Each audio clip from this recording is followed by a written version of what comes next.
Let's try another one of these. Welcome to the Backyard Professor Chess videos.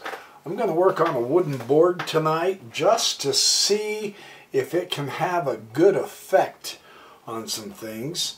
This was a game by Samisch and Medina, played in Madrid in 1943.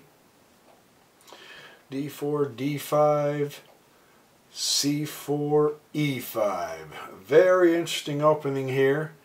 D takes E5. I want you to play it from the black side. I want you to see it from the black side because it's black who wins, and it's easier to see what happens if you can see black's side, I think. I'm hoping.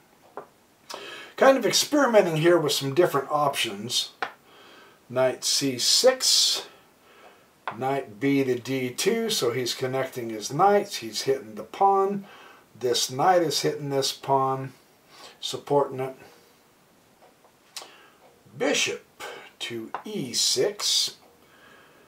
G3, he's going to fianchetto his bishop here.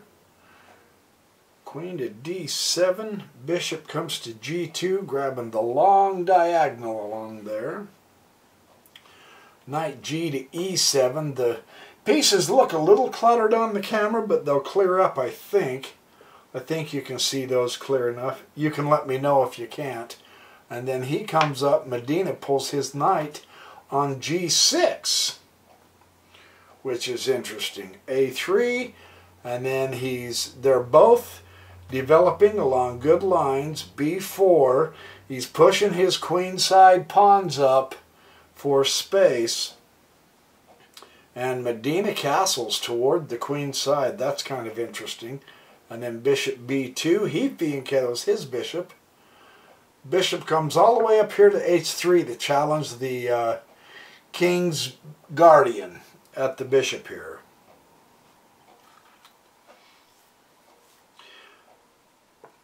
B5, he's pushing the knight out. Now at this point, the note that I got on this was Queen A4 would have been far better, truly, first.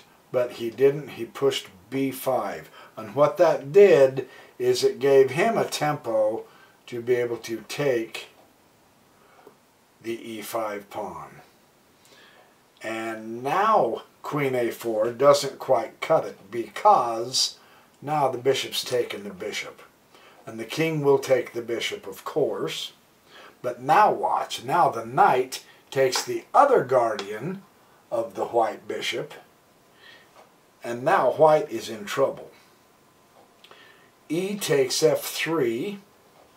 All he's surrounded by are pawns, pretty much. True, the knight's holding up this pawn, but that's not much. And now the bishop will move over to C5. Rook A comes to D1 to make sure he's in front of that passed pawn. Although it's pretty well covered, it's not... Technically, it's not going to go anywhere, but now the queen comes up here to F5. Knight going to bump up to B3, hitting both the bishop and the pawn.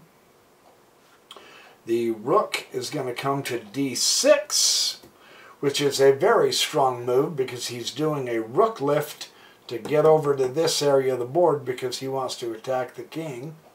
I've shown you rook lifts in games before where they come onto the H file. And knight comes back over to D2. Knight comes to F4 check. G will take the knight at F4, thus opening up the G file. And then rook comes over to H6.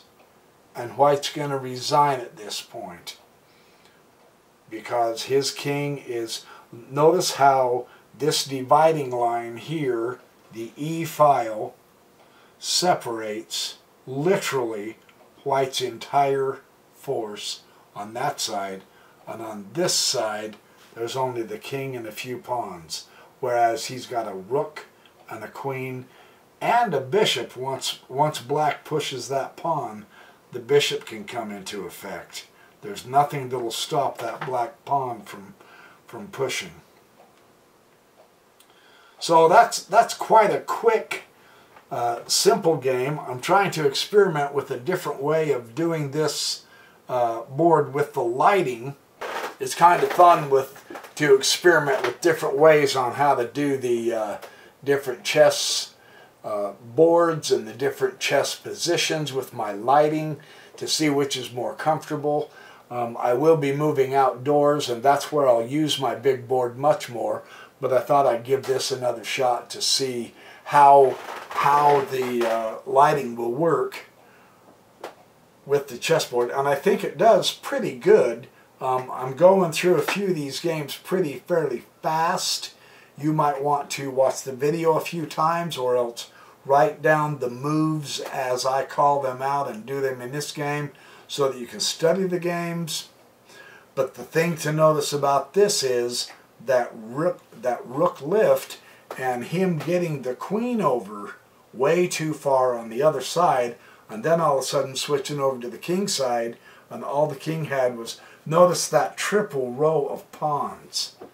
I mean, that was a blistering, quick and easy game for Medina. He beat him in 19 moves. That's pretty impressive. And Samisch was no slouch, although it was early in his career. Well, 1943, I guess it really wasn't. He was a little bit older back then. So anyway, there's another quick Backyard Professor chess video to keep you on track with some of these remarkably interesting games and how to use your pieces in cooperation and coordination so that you can do tactics. So once again, the more games we play of the Grandmasters, the more patterns we stick into our brains, right? The pattern for now to stick in our brains is, Christmas is coming! We had better get ready fast! Although I will admit, I think I've got the majority of my Christmas shopping done, so yes, I'm on top of it. So you guys be good, and I will catch up to you in the next Backyard Professor Chess video.